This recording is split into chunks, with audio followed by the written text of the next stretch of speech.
Hello, my thespians. Today we are going to be talking about theater history, ancient Romans. Um, I'm going to first show you how to get to that information going from the class website. That way you know how to get to all the information that I'm going over today.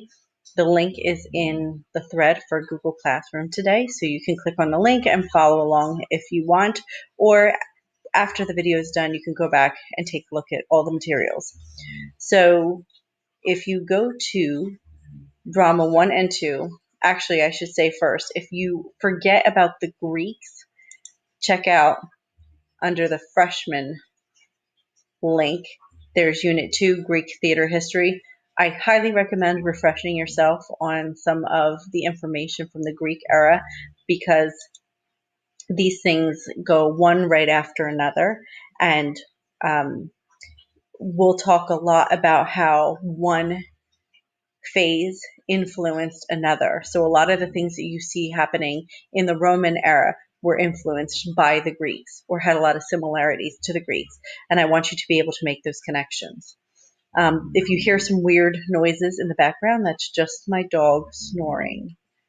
So to go to the Romans, you're going to click on drama 1 and 2, and you can click on theater history units here. If you scroll down, you could go to theater history units here. So either way, it takes you to the same place. So you'll see unit 1 is the Romans. We start with unit 1 Romans in grades 10 and 11 because you covered the Greeks in your freshman year. So click on that. And you'll see I have it separated by year A and year B because we are on an A-B rotation for the information that we're covering. So my juniors have already covered some of this. We've already been through a little bit of it. How much you remember from over a year ago may be questionable. So it's really important that we cover it each year, refresh, maybe look at a little bit more or different areas between A year and B year. And then senior year, you'll go over it again for a third time as a review before you take your end of course assessment. There's no harm in looking at information more than once. In fact, if you are exposed to things repeatedly, it's more likely to stay in your long-term memory. So the first thing I would like you to do is take a look at this student learning map.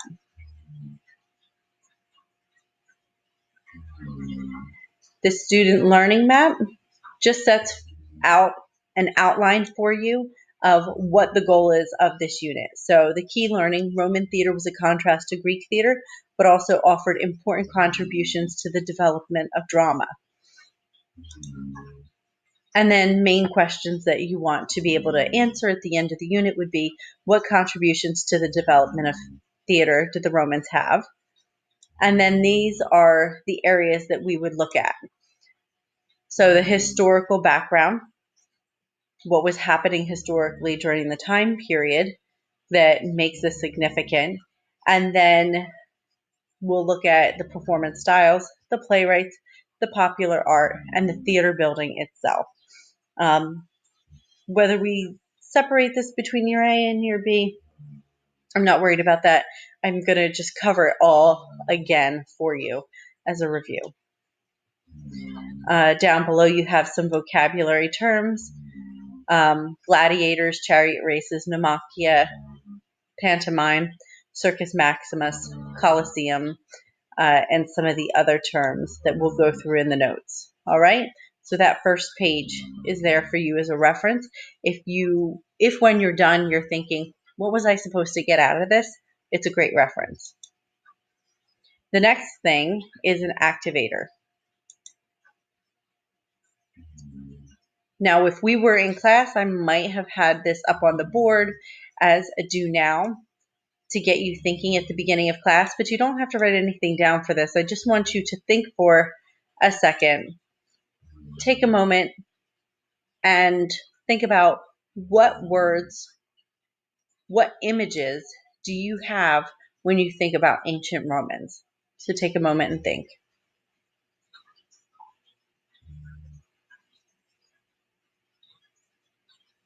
Some of you guys might have images of the Greeks in your head. A lot of people think of togas, um, gladiators, and that's great. That's all going to come into play.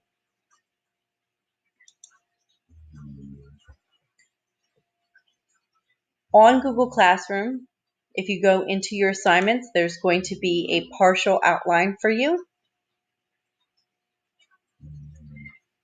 You're going to fill this out. I'm going to go through the notes, and you're going to be able to go back and fill this out with the information required by listening to me speak through the notes first and then going back and filling in the notes. Hopefully, it will help you to retain some of what we're doing, especially from a distance here. And then later on, there's extra practice Roman review if you feel like you need a little bit more review on the subject. So let's begin. Ancient theater. So here are some of the vocabulary that is going to be mentioned as we go along. So play. Remember in the Greek theater, we talked about the word dramatos and how that translated to drama, to do, to play. Here in the Roman era, we have the word play that's being seen really for the first time, and it derives from a literal translation of the Latin word ludus, which means recreation or play. So your Roman historical background, what was going on around this time? Remember in the Greeks, that took place in from 600 to 200 BC. Now, around 500 BC, a republic was established, and the Romans had the religious gods similar to your Greeks. So you had these counterparts of the Greeks and the Romans. It's actually so similar in a lot of the philosophy and the beliefs that a lot of people get the two confused or overlap them. And some of this was happening at the same time. They also had festivals similar to the Greeks, but we see a transition from this period where they had multiple gods to the emergence of Christianity. And that's where we see the change occurring in the style of theater. Rome was known for law, engineering, and military conquest. The Roman theater influences. Roman theater focused on comedy and popular entertainment. Remember, the Greeks revered tragedy over comedy.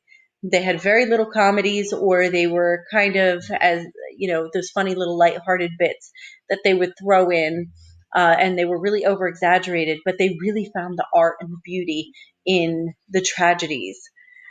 Here in the Roman theater, they focused more on comedy. So some of their influences came from their north. They were influenced by Etruscan popular entertainment, improvisations from fertility and marriage rituals. So these ancient rituals also influenced the Romans in the same way that the festivals and the ceremonies for the gods influenced the Greeks. From the south, they were influenced by the mime of the Greeks during the Hellenistic age and Atellane farce, which we'll get into a little bit more. So Atellane farce.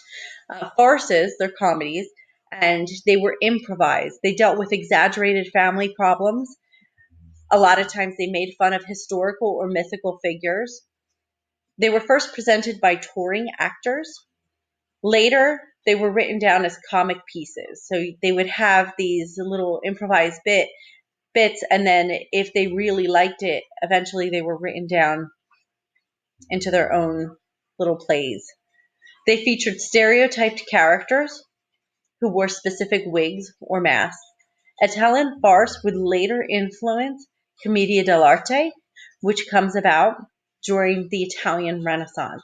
So this right here, which is not very known and is not a heavily popularized art form of Italian farce, really influenced Commedia dell'arte, and Commedia dell'arte is still done in popular forms today.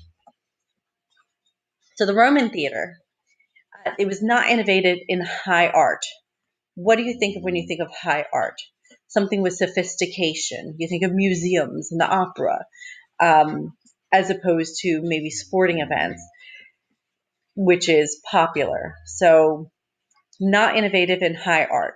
It is known for the development of popular art, which we'll talk about. The wealthy of this time, there was a huge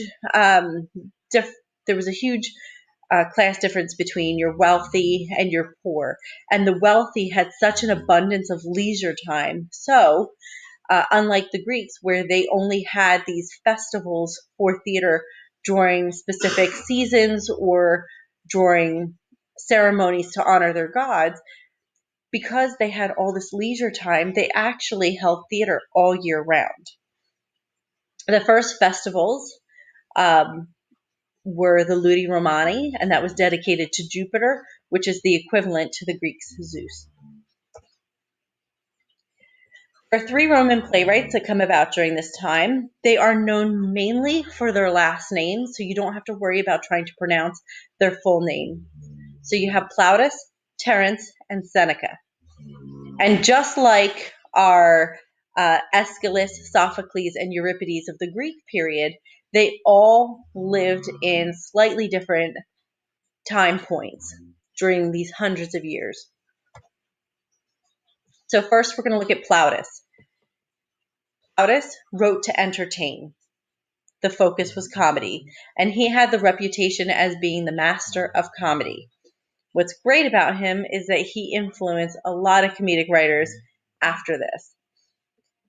100 plays are attributed to him, 45 are authentic, 20 survived. And remember, we said in the Greek period that a lot of the records didn't last, and there wasn't the modern printing press that could publish and duplicate their works. So bits and pieces survived over time. Plautus really influenced the Renaissance writers like Shakespeare, Ben Jonson, and Moliere. He's most famous for the Menachemi, which uses mistaken identity involving two sets of twins. And if that sounds familiar, it's because Shakespeare's Comedy of Errors is also based off of that idea. So Shakespeare was heavily influenced in his comedy by Plautus. So Shakespeare, all these wonderful comedies, he got his ideas from somebody else. Terence. Terence wrote original works based on Greek plays. So think about that. He wrote original works based on Greek plays. So he's been accused of plagiarizing. Maybe. But what he really did was he took the arts, and we do this today. So often people are influenced by others. So he was obviously influenced by the Greeks. His plays were more literal. They were less exaggerated than Plautus. But he's on this list because he introduced the concept of a subplot, enabling us to contrast the reactions of different sets of characters to the same events or circumstances. So this subplot allowed us to have not just one story that we're following, but maybe multiple stories that we're following. And 6 plays of his survived. Our last guy is Seneca. I love him. I think he's probably the most underrated of them. And I'll explain why. He was a tragic writer. So in a time where people really loved the comedy, here he is writing tragedy. And he's got a shrouded history. If you do a little bio information on him, he was a little bit of a rebel and got in some trouble. He wrote Roman tragedy based on Greek myth. So again, Romans inspired by the Greeks. His plays, because they were tragic, were called closet dramas. They were not intended for production because audiences really preferred to see the comedies. So they were written down. And here's where something changes. Remember, in the Greeks, we talked about how violence was never portrayed on stage. It was always happening off stage, and then the chorus would come on and explain the violent actions that had happened. In Seneca's plays, the violent spectacle actually occurs on stage. So, in one of his plays, Thyestes eats the flesh of his children and drinks their blood in the view of the audience. Very, very graphic. Seneca's plays also differ from the modern tragedy in that there's no tragic flaw consumed by one motive or anyone obsessed with one emotion. So where we saw with Oedipus in the Greeks, there was that tragic flaw, and here his characters are a little different. He's also the first to use the supernatural, ghosts, and witches, which is highly influential for Shakespeare, who, if you've read something like Macbeth or any of his others, you'll see that he likes to play into those ghosts and a lot of superstition. Shakespeare played that up for King James, but we see it for the first time coming from Seneca. He also established the 5 episodes separated by choral odes that became the basis for the 5-act tragedy, which we see a lot of in the English Renaissance with Shakespeare and Christopher Marlowe.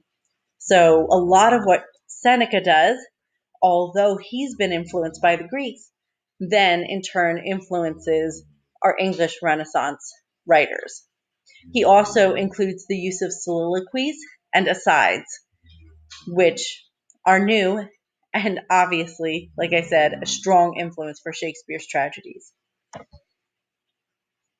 Fabula Paeta were primarily translations of Greek plays into Latin, which was the Roman language. So this also applied to the original works of Roman playwrights based upon Greek plays. An example of this would be Terence, where he took translations of Greek plays, or he was inspired by those Greek plays and reworked them for the Romans. Fabula Togata were the native origin plays. They were based more broadly on farcical situations and humor of a physical nature. An author of some of the better examples of this type of drama would be Plautus, and other forms of Fabula Togata were spectacles and sports. So these were uniquely Roman. So looking at these 3 writers, you know that plays are going on. They're writing them, they are performing them, but over time, over these hundreds of years, we eventually see them fall away and instead become replaced by popular entertainment of the time. And so your theaters were not producing plays anymore. They instead were being transformed to house these sorts of events, like gladiator fights, chariot races, the Pneumachia, which is a reenactment of sea battles. If you ever in your lifetime get the chance to tour the Colosseum, they actually will talk about how they would flood the entire Colosseum with water and have real boats in there and reenact these sea battles. Also, the animal fights, mime and pantomime, and eventually these forms of entertainment took the place of the written plays. And you'll see I have links there for all of them if you want to take a look. I highly encourage you to do so. The theater building of this time looked very similar to the Greeks. We know that the Greek buildings were outside of the cities. They were in the countryside and they were carved out of the mountains, and the seating arrangement was actually in the mountain. So one of the differences between the Greeks and the Roman theaters is that the Roman theaters are freestanding. They were able to build these in the city, not out on the outskirts like the Greeks. So they brought their theater to the city and they built them up from the ground up. They are not built into the landscape. So there's a great visual example there. And it's really beautiful. And you can see how something from an ancient period looks remarkably similar to what we still use today. So instead of the full circle for the orchestra like the Greeks, it becomes a half circle. The Romans also introduced doors on the Greek skene for entrances and exits. And the terminology is different. So instead of the theatron, you have the cavea. The orchestra remains the same. They have a stage, and then they have the sciani frons, and then the scene building, which would take the place of the skene from the Greeks. There's another visual example for you. And you can see the doors.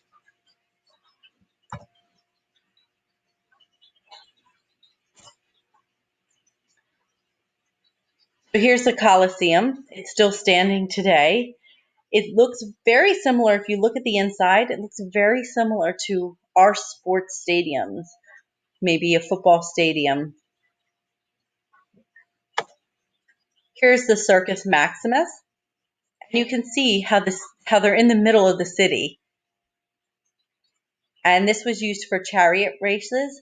If you look at it, it looks remarkably similar to a NASCAR racetrack. Actors. Now, we know that in the Greeks, they had the three actor rule with their chorus. Here in Roman times, they used at least 6 males. They used very detailed pantomime, very broad physical gestures. The vocal delivery, 2/3 of Plautus comedies were actually sung. They used full linen head masks. Now, that's different than the Greeks where they had those big plaster ones. These ones are big plaster masks. Here they had full linen masks. And only mimes performed without masks. The stars, they were highly respected and financially rewarded. Others were mostly slaves and unable to survive financially. So think about the gladiators. They were there to entertain the rich, and they were forced to fight for entertainment and survival. We start to just see now all things come to an end and all periods come to an end. So, you had this period of time where you had multiple gods, and then when Christianity came about, then we see us move away from that. So that's where we move away from the Seneca and the Plautus and the Terence, and we start to see more popular art. So in the 4th century after Christ, the Roman Empire began to fall under Constantine. Theater became less of an art and more of an entertainment. It became hard to distinguish between theatrical offerings and circuses, or between gladiator contests and pantomimes. So we see this rise of Christianity, and early Christians saw a connection between theater and pagan religions. And the church argued that evil characters portrayed taught immortality. So they began to start seeing theater as being something that promoted immoral acts or was sinful. The church was offended by the sexual content and the satirical attacks on Christianity. So the church condemned theater and its participants and pretty much shut it down. So, and what you'll see from here on in is the church and religion, also from the Greeks. Religion and the church play a huge role in the progression of theater, in its rise and its fall, and what content is being shared. So, a period after the fall of the Roman Empire came the Dark Ages. The Dark Ages was a period in history where very little art and culture flourished. That's why it's called the Dark Ages. People were trying to survive, wasn't a great time. And so we don't see any theater for a good period. and it comes back to us in the Middle Ages, which is the next unit that we will look at tomorrow. And those are your notes for Roman theater.